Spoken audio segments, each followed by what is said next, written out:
እንግዲህ የብርቱካን ችግኝ ነው። ችግኛችን በቴክኖሎጂ የምናፈላበት ደግሞ ሃይድሮፖኒክ ይባላል። ይሄኛው ደግሞ የሚታየው ቨርቲካል ፋርም ነው የሚባለው።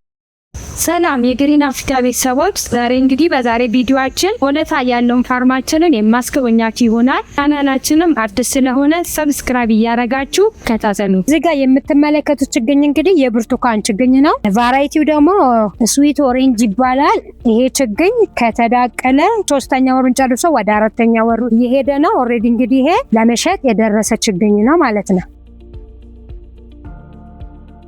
እዚህ ጋር የምትመለከቱት ችግኝ ደግሞ የሎሚ ችግኝ ነው። ይህም እንግዲህ እንደሚታየው የተዳቀለ ነው ወይም ግራፍቲንግ የተደረገለት ነው። ለሽያጭ ደርሷል። ለየትኛውም አካባቢ አየር ንብረት የሚሆን ነው ማለት ነው። እዚህ ጋር እንግዲህ የምታዩት የብርቱካን ችግኝ ነው። የብርቱካን ችግኝ ሆኖ ፖት ላይ ነው እንደምታዩት። እንግዲህ ችግኛችን እኛ ጋር ያለው ችግኝ እንግዲህ በመሬት ብቻ አይደለም በፖትም ተተክሎ ፍሬ ማፍራት የሚችል ችግኝ ነው። እንዲሁም እንግዲህ ብዙ ሰዎች መሬት ያሌላቸው እና ያው የተለያየ አፓርታማ የተለያየ ኮንዶሚኒየም ሪል ስቴት ውስጥ ያሉ ሰዎች እንደዚህ ፖት ላይ ወስዶ መጠቀም እንደሚቻል ለማሳየት የተተከለ ፍሩት ነው ማለት ነው። ይሄና ይሄ የብርቱካን ነው። እዚህ ጋር ደግሞ ፖምግራኔት ነው ወይንም ሮማን የሚባለው ነው። ይሄ አፕል ማንጎ ነው። ይሄኛው ደግሞ ሎሚ ነው። ከኔ ቁመት ትንሽ ነው ከፍ ያለው። እዚህ ጋር እንደሚታየው እንግዲህ ይሄው ፍሬ ይዘዋል። በፖቱ ላይ በጣም ብዙ ፍሬ ይዞ ነው የሚታየው። እንግዲህ ፖት ላይ ያሉት ይሄን ይመስላሉ ማለት ነው። እንግዲህ ከፖት ውጪ ደግሞ በመሬት ላይ ወይም በውጪ ላይ ማለት ነው። ያኛው በግሪን ሃውስ ውስጥና እንዲሁም ፖት ነው። ይሄኛው ደግሞ በውጪ ላይ የተሰሩ ናቸው ማለት ነው። በሰፊ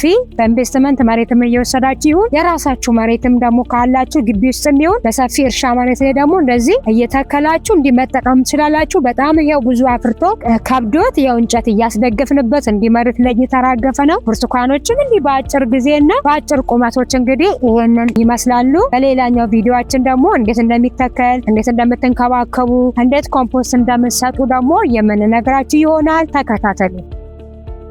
አሁን ደግሞ የምንገኘው እንግዲህ ችግኛችን በቴክኖሎጂ የምናፈላበትና ስልጠና የምንሰጥበት ቦታ እንገኛለን። ይህ እንግዲህ የሚታየው ደግሞ ሃይድሮፖኒክ ይባላል። በቴክኖሎጂ ነው እዚህ ጋር ችግኞችን የምናመርተው። ሌላ ቦታ በአፈር ወይንም በመደብ ላይ የሚሰራውን እዚች ጋር በሃይድሮፖኒካችን ችግኛችንን እዚህ ውስጥ ማፍላት እንችላለን ማለት ነው። እዚህ ጋር ደግሞ ምግቡንና ውሃውን በዚህ በግሉኮስ መልክ ነው የምንሰጠው ማለት ነው። ይሄኛው ደግሞ የሚታየው ቨርቲካል ፋርም ነው የሚባለው። እዚህኛው ላይ እንግዲህ ያው ስራውን አልጀመርንበትም፣ ግን እዚህ ጋር የቆስጣ አይነት የሰላጣና የመሳሰሉትን እዚህኛው ላይ ማብቀል እንችላለን። መሬት ላሌለው ሰው በዚህኛው መልክ በዚህኛው መስራት ይቻላል ማለት ነው።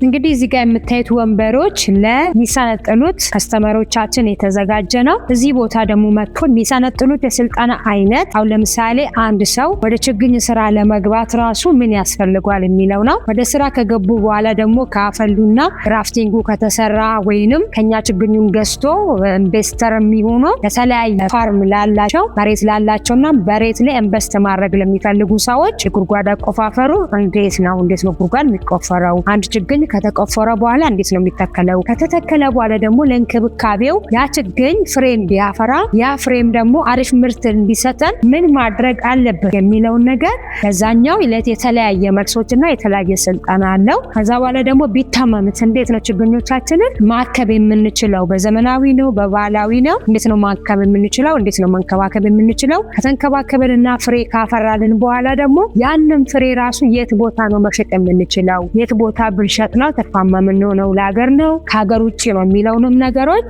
ምንድነው ሀገራችን ውስጥ የሚፈለገው ምንድነው ከሀገር ውጭ የሚፈለገው የሚባለው ነገር አብረን ቁጭ ብለን የምንሰነጠልበት ቦታ ነው ማለት ነው።